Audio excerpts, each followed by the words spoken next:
속에 어려움이 있을 때 오늘의 말씀은 출애굽기 13장 17절에서 22절까지의 말씀입니다. 바로는 마침내 이스라엘 백성을 내보냈다. 그러나 그들이 블레셋 사람의 땅을 거쳐서 가는 것이 가장 가까운데도 하나님은 백성을 그 길로 인도하지 않으셨다. 그것은 하나님이 이 백성이 전쟁을 하게 되면 마음을 바꾸어서 이집트로 되돌아가지나 않을까 하고 염려하셨기 때문이다. 그래서 하나님은 이 백성을 홍해로 가는 광야 길로 돌아가게 하셨다. 이스라엘 자손은 대열을 지어 이집트 땅에서 올라왔다. 모세는 요셉의 유고를 가지고 나왔다. 요셉이 이스라엘 자손에게 엄숙히 맹세까지 하게 하며 하나님이 틀림없이 너희를 찾아오실 터이니 그때에 너희는 여기에서 나의 유고를 가지고 나가거라 하고 말하였기 때문이다. 그들은 숫곳을 떠나 광야 끝에 있는 에담의 장막을 쳤다. 주님께서는 그들이 밤낮으로 행군할 수 있도록 낮에는 구름 기둥으로 앞서가시며 길을 인도하시고 밤에는 불기둥으로 앞길을 비추어 주셨다. 낮에는 구름 기둥, 밤에는 불기둥이 그 백성 앞을 떠나지 않았다. 새벽을 함께 하시는 여러분, 사랑하고 축복합니다. 피곤한 가운데서도 새벽 묵상에 함께 하시는 여러분에게 주님의 귀한 위로와 기쁨이 함께 하시기를 간절히 바랍니다. 사순절 여러분 깊이 잘 묵상하고 계신가요? 사순절은 단순히 겉으로만 거룩한 모습을 보여주는 그러한 시간대음이 아닙니다. 우리 안에 예수 그리스도가 또 우리가 예수 그리스도 안에서 서로 사귐이 있는 시간인데 아주 깊은 교제가 있는 그러한 시간이 되도록 만들어야 되는 시간인 것이죠. 요한 사도는 이렇게 얘기합니다. 우리의 사귐, 교제는 아버지와 또 그의 아들 예수 그리스도와 함께하는 사귐, 교제입니다.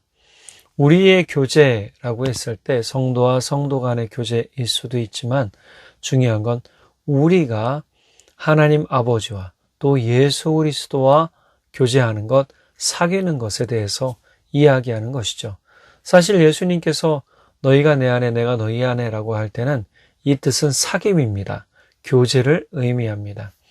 그래서 이 사귐의 시간을 우리가 잘 가지는 것이 우리에게 매우 유익합니다.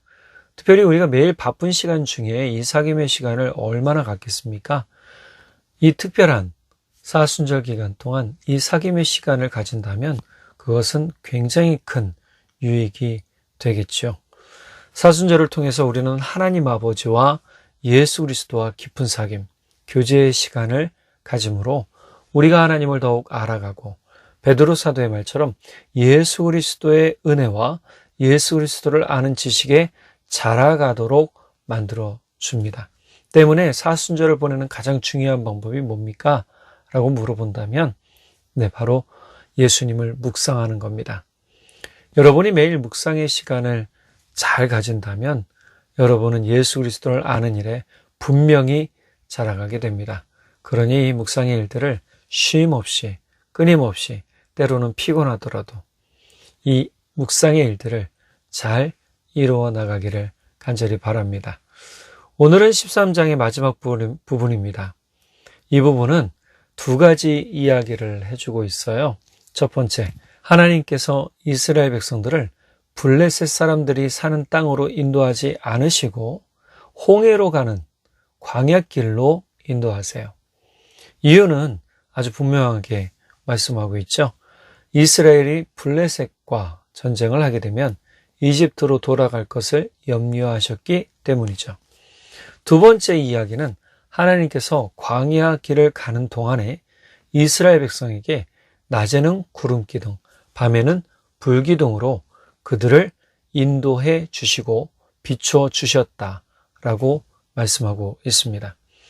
저는 이 말씀을 딱 보면서 그런 생각이 들었습니다. 우리는 하나님께서 사람의 생각을 알고 계신다는 것을 깜빡 잊어버릴 때가 많더라. 하나님이 우리의 생각을 꿰뚫어 보시고 우리의 마음을 통찰하시는 것을 우리들은 잘 기억하지 못하거나 잊어버릴 때가 참 많다라는 걸 오늘 말씀을 통해서 알게 됩니다. 블레셋 땅을 지나가면 분명 이스라엘을 쫓아오는 이집트 군대, 홍해까지 쫓아왔잖아요. 똑같겠죠.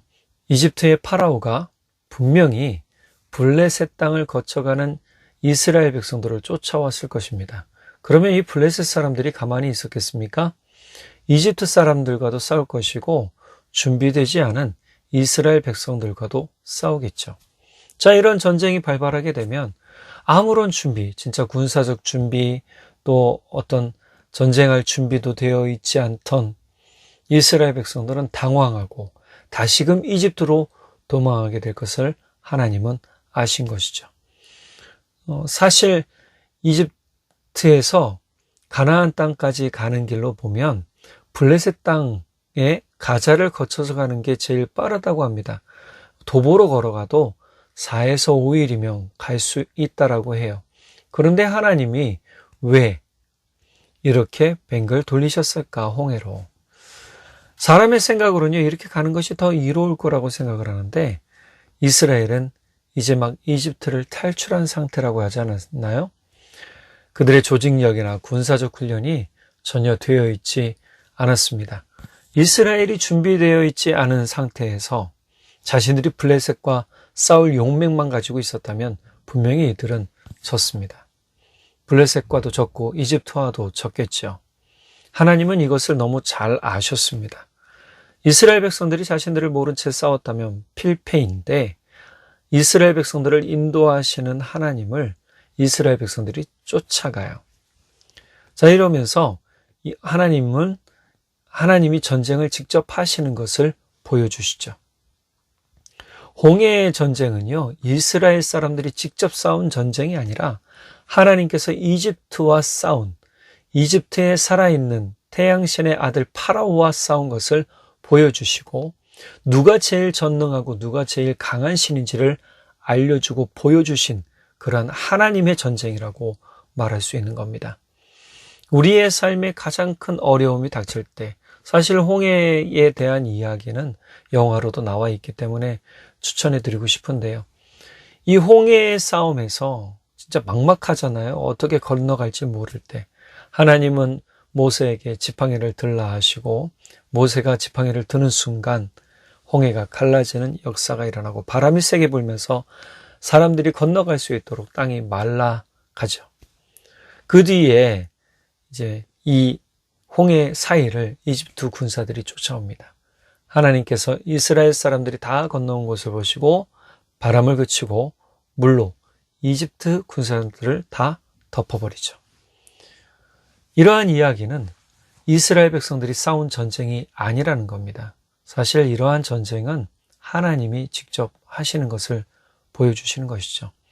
내가 너희와 함께하고 내가 너희를 대신하여 싸운다는 하나님의 정확한 그런 부분을 보여주시고 계시고 또 메시지를 전달해 주신 것임을 볼 수 있습니다.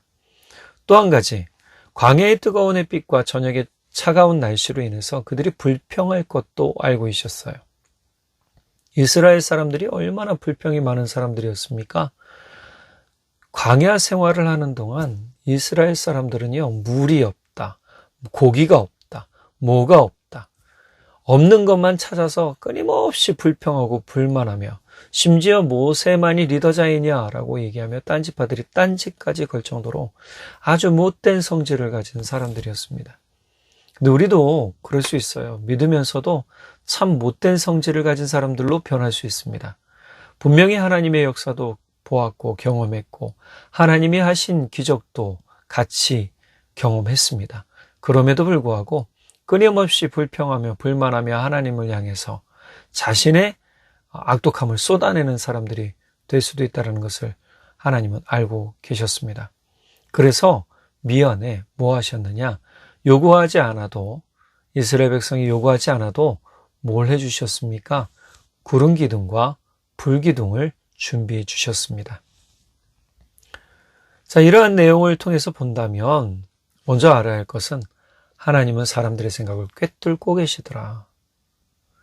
다윗은 이 부분을 이렇게 고백합니다. 시편 139편 1절에서 3절에 현대인의 성경입니다. 주는 나를 살피셨으니 나에 관한 모든 것을 알고 계십니다. 주께서는 내가 앉고 일어서는 것을 아시며 멀리서도 내 생각을 꿰뚫어 보시고 내가 일하고 쉬는 것을 다 보고 계시며 나의 모든 행동을 잘 알고 계십니다. 꿰뚫어 보심은 우리를 저주하거나 망하게 하기 위함이 아닙니다. 우리가 어긋난 길, 잘못된 길을 가지 않도록 이끄시기 위함이라는 것이죠. 또 한 가지 꿰뚫어 보심은 헤아림입니다. 꿰뚫어 보시는 건 사람의 마음을 살피는 부분인데 이것을 헤아림이라고 얘기하죠. 로마서 8장 27절 세번역본에 보면 사람의 마음을 꿰뚫어 보시는 하나님께서는 성령의 생각이 어떠하신지를 아십니다. 성령께서 하나님의 뜻을 따라 성도를 대신하여 간구하시기 때문입니다. 이 헤아림은 이스라엘 백성에게 안심하며 광야길을 가도록 만들어주는 구름기둥과 불기둥이었죠. 우리를 향한 하나님의 헤아리심에 대해서 의심하지 마시기 바랍니다. 바울 사도는 하나님의 지혜와 지식의 부요함이란 그 깊이가 끝이 없습니다. 그분의 판단은 헤아릴 수 없으며 그분의 길은 추적할 수가 없습니다. 라고 말해주고 있어요.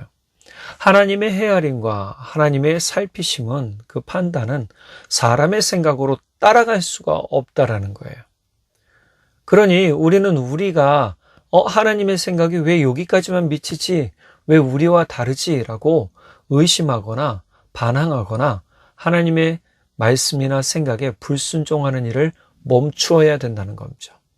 이스라엘 백성을 생각하시는 헤아림으로 이스라엘 백성을 이끄시듯이 하나님은 하나님의 자녀된 우리를 헤아리시고 옳은 길, 의의 길, 생명의 길, 소망의 길로 우리를 이끌어 주셔요. 때로 이 길이 우리가 생각하는 길과 다를지라도 우리는 신뢰하고 하나님의 인도하심을 따라가야 되는 것이죠. 그때 홍해에서 하나님께서 이집트와 직접 싸우시듯 우리를 대신하여 모든 악한 것과 싸워주시고 우리가 편안히 쉴 수 있는 구름기둥, 불기둥으로 예비해 주신다는 사실을 믿으시기 바랍니다. 하나님께서 인도하시는 길, 그 길 사람의 생각으로는 판단할 수도 없고 또 추적할 수도 없습니다.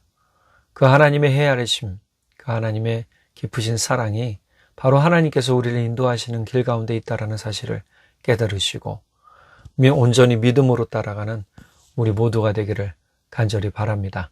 기도하겠습니다. 사랑의 하나님 아버지 참 감사합니다. 우리 가운데 놀라우신 일을 행하시는 주님, 오늘 말씀을 통해 하나님의 깊은 헤아림과 그 생각의 깊이가 그 판단이 얼마나 위대하신지를 다시 한번 깨닫게 되었습니다. 때로 우리의 생각과 다르고 우리가 원하는 방향과 다르다 할지라도 하나님이 우리를 인도하시는 길에는 여전히 우리를 향한 선하심과 우리를 향한 생명의 길이요, 은혜의 길이요, 소망의 길로 인도하시는 것을 믿습니다. 비록 지금은 힘들고 어려울지라도 주님께서 복되고 아름다운 길로 우리를 인도하실 것을 믿고 모든 은혜와 능력으로 베푸시는 우리 주님 예수님의 높으신 사랑과 그 권능을 이 시간 깊이 묵상합니다. 하나님께서 우리 가운데 보내신 예수를 통해 우리가 주의 자녀로 주의 생명의 삶으로 나아가도록 인도해 주십시오. 감사드리며 우리 주님 예수님의 이름으로 기도드렸습니다. 아멘. 오늘 하루도 우리 주님과 함께 힘있게 또 기쁨과 감사 가운데 살아가시는 여러분 되시기를 간절히 바랍니다. 사랑하고 축복합니다. 마음속에 어려움이 있을 때 마음속에 어려움이 있을 때 마음속에 어려움이 있을 때